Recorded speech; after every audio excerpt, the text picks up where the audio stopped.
Good day, gentle viewers! In today's news, Makoto Shinkai speaks about what he wants to write, the Mario movie is coming back in its original format, and a new manga from an existing mangaka. All of that, plus a look at the final winter seasonal rankings before we eventually get into the new season of anime. So without any further ado, I am Tristan Gallant, and welcome to Glass Reflection.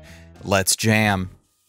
Makoto Shinkai recently had a piece written about him over on Looper, where he speaked about not only his latest film, Suzume, but a trending theme with a bunch of his more recent films. Specifically, he talked about why, in his latest film, the male romance interest was a chair for a large chunk of the film. Turns out, Shinkai said that he was getting tired of the boy meets girl story formula. He said that after Your Name, he did everything he thought he possibly could in terms of boy meets girl and will they, won't they, will they meet type of stories. So originally, he said that for Suzume, he wanted the film to be about two girls journeying around. He wanted a kind of sisterhood story rather than a romantic story. But his producers told him to stick with the romance as it was more in line with his existing work, and that even if he was sick of it, his audience loves it.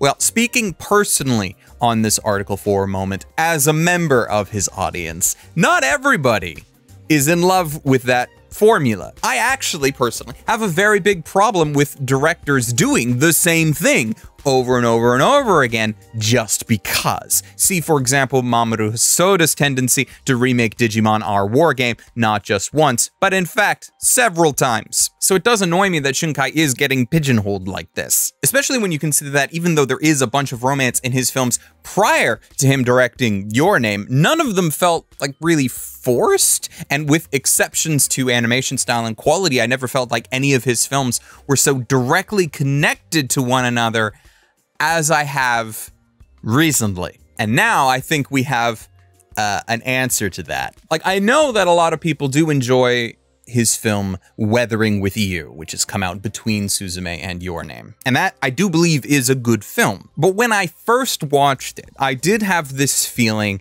that someone, somewhere, and I thought it was Shinkai at the time, was attempting to recreate the lightning in a bottle of a film that was Your Name, or what Your Name became. Because Your Name was such a hugely successful film that I did start to worry that Shinkai would, lean on that sort of thing going forward, because how else do you follow that up? So I am personally both relieved but also annoyed to hear that it's not Shinkai's decision at all to have those story elements, and that he's being pressured by his producers. And also mostly because you can't really argue with their line of thinking. Oh, your audience wants this boy meets girl story, that's why you should keep doing it. Well, here's the thing. If you never give the audience anything else, how will you ever know if they get tired of it? Until, it's too late and they stop going to see your films. I really do hope that in the future, Shinkai gets the freedom to make whatever it is he wants to again. Because I will watch it regardless. Just give him that freedom. I feel like he deserves it. Via their official Twitter account, the Super Mario Bros. Movie has announced that they will be introducing a version of their film into North American theaters that includes the film in its original Japanese language. As you may know, the Super Mario Bros. Movie entered into theaters not too long ago, and like so many clearly Japanese films that have no Western input whatsoever, the English localizers got a bunch of big-name actors to help sell the film in their dub, but at no point did they offer us Westerners the chance to see the film the way it was meant to be seen in its original Japanese language. This is no longer a problem as of today, since the film in this original format is receiving a limited run in select North American theaters. Looking at the theater list, however, I do hope that they expand on the options there. It is rare that I can say that some people in the US are kind of getting shafted with theater choices, because like if you live on the East Coast in the US, Well, I hope you don't mind driving to that one theater in New York City that the film is playing at, unlike the West Coast that gets 3 theaters in Los Angeles, 2 more in San Fran, and then a bonus one in Seattle. I mean, Canada's not that great either, but at least we got one on each coast, which is pretty par for the course for us here up north. Props to Hawaii, though, for getting in on this action. Hope you guys enjoy the film. No word, of course, if the film in this original Japanese language will be an option in future for Western viewers, whether that is a selection on a streaming site or an option in a home video release. But hopefully, the demand will show that we absolutely would love to see Mamoru Miyano's Mario, the way the original Japanese creators of the film intended. Now, before I continue, I did want to give shoutouts to supporters of this channel over on our Patreon, because yes, this video is not sponsored, and the more support that we get over there, the less sponsors that Glass Reflection will need at any given time. So an immense thank you especially to patrons like City Yamako, Ryfen Bonaparte, Ross Emerson, Omar Showman, Ahagao Comics, Hector Montemayor, Wago221, and Deluxe Flame. We can't continue this without your support, so however much you are able to help, I am eternally grateful. Are you a fan of the manga or anime for the series The Duke of Death and His Maid? Well, the mangaka for that series, having finished the run of that former series back last year, is coming up with a new series titled Until Your Sword Breaks, Matsuri Tsukumiya's Romantic Troubles. The story takes place in Japan's Bakumatsu period in Edo and is said to be a romantic comedy of the era.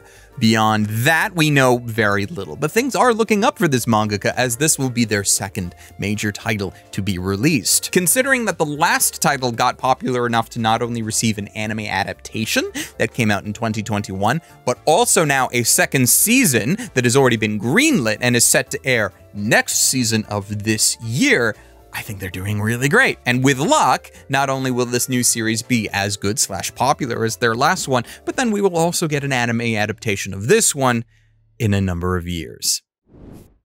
And now it is time to take a look over at Anime Trending. Not to look at the chart for the most recent season, as there are several charts out at the moment for the spring season to let us know what people have been watching. But rather, since I am a little bit behind, I wanted to wrap up everything that we have been looking at and discussing for last season, the winter season. Because Anime Trending does this thing where, while they do have one big grand, here's everything, all of the great anime for the year at the end of the year, they do a thing where they have mini versions of that, but at the end of every individual season. And I've always liked this because one of the downsides of doing a big old grand best of year sort of thing is that you end up focusing on like a couple of the big names, but then a lot of things kind of get filtered and forgotten about. But if you're doing it on a seasonal by seasonal basis, while it is true that there will be some shows that do get like major acclaim and a lot of focus put on them, it's a lot more likely for some of the smaller series to get picked up and noticed in those awards for just their season, rather than them also have to contend with everything else for the whole year. At least that's how it's supposed to go. And then here on the other monitor, I have the results of Anime Trending's Best of Last Season awards. And that's not what happens at all. So it should come as no surprise that according to Anime Trending, the anime of the season for winter 2023 was The Angel Next Door Spoils Me Rotten. And I say that that comes as no surprise because, as we have been looking at their seasonal charts all throughout the winter season, The Angel Next Door Spoils Me Rotten has been, if not #1, then in like the top 3 every single freaking week, despite the fact that I am on record as having dropped that show after, like, I think 2 episodes is as far as I made it. I don't have necessarily any problem with the show. It's just not my cup of tea. Turns out that not only is it popular enough for the voters at Anime Trending to select it as their anime of the season, but going down the list, so many of their individual awards also go to this show. Every single award except one.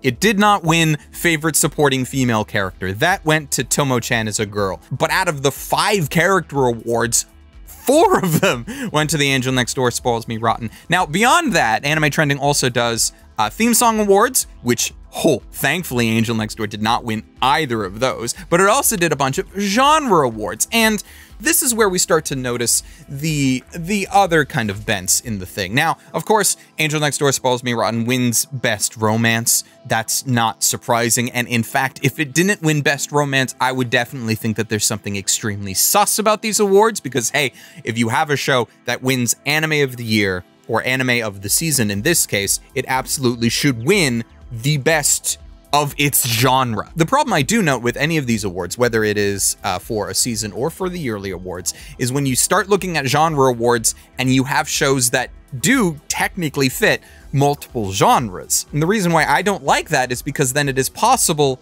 for anime to win multiple genre awards. And in this case, it did in fact happen, as the Magical Revolution of the Reincarnated Princess and the Genius Young Lady not only won Favorite Action or Adventure, they didn't split that up, but that kind of makes sense. Action-adventure is very regularly a combined genre, but then it also won Favorite Fantasy. Beyond that though, Tomo-chan won Best Comedy, thank God. Also, thank God, Favorite Drama went to Vinland Saga, and then in the bottom end we have Favorite Mystery, Psychological, Slice of Life, and Supernatural that went to Nier, Tomo-chan, and Bungo Stray Dogs specifically. So if these awards are anything to go by, the best 3 shows, the ones that you should watch if you want to make sure that you don't miss anything, is The Angel Spoils Me Rotten, The Magical Revolution of the Reincarnated Princess and the Genius Young Lady, and also Tomo-chan is a Girl. Those are the ones that showed up the absolute most. I would agree with maybe 2 of those. Nothing against Tomo-chan. Tomo-chan is a great series. You should absolutely watch it.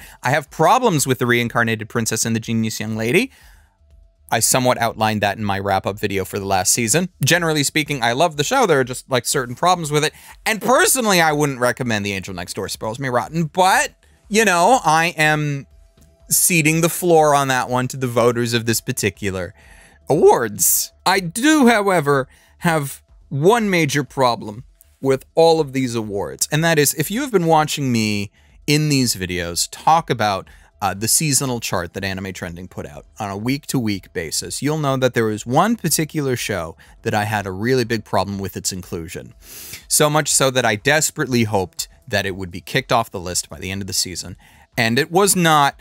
But then I thought for a very brief moment that there is no way in heck that it would show up in these awards. Turns out, the Ice Guy and his cool female colleague had the best ending song from last season? I'm sorry, it does not. Now, of course, the ED for any show is, if you're going to judge them, should be judged on 3 basic criteria: how the ending looks, how the ending sounds, and how it relates to the show in question. And I guess how it relates to the show in question is perfect because it is a bare basic boring ED. Visually, all this ED is one image split into 3 separate parts and moved around for the duration of the song. Sure, the song is fine, I have nothing against it, but what about this ED makes it the best ED out of all of the EDs last season? Like, are you kidding me? I am seriously questioning the opinions of the people that vote on these now. Like, seriously. This one here isn't even a matter of, it's not my taste. Like, I can forgive The Angel Next Door Spoils Me Rotten for sweeping these seasonal awards, but I really would love for someone to explain to me unbiasedly how Ice Guy and his cool female colleague had the best ED of last season. I really want an explanation for that one specifically. I really do. It makes no freaking sense to me. So hopefully we won't have a repeat of anything like that for the spring season. And you know, the spring season has a very solid lineup of shows. We did a video yesterday about that. I say yesterday because that's when it came out, even though I've spent much longer than a single day working on that video. It's like almost an hour long. You don't make that kind of thing in a day. And because next season is so stacked, I hope that I'm not going to have any problems with it, unless, of course, what I consider to be stacked is not what the voters of Anime Trending think to be stacked. But we'll have to see. Look forward to the next series of news videos as we continue following these trending charts and see what they come up with for next season. God help us. And with that, that is our show for today. So subscribe if you haven't, hit the like button if you enjoyed the video, and until next time, whenever that may be, watch more anime, and stay frosty. Ladies, gentlemen, and others, watch more anime and stay frosty.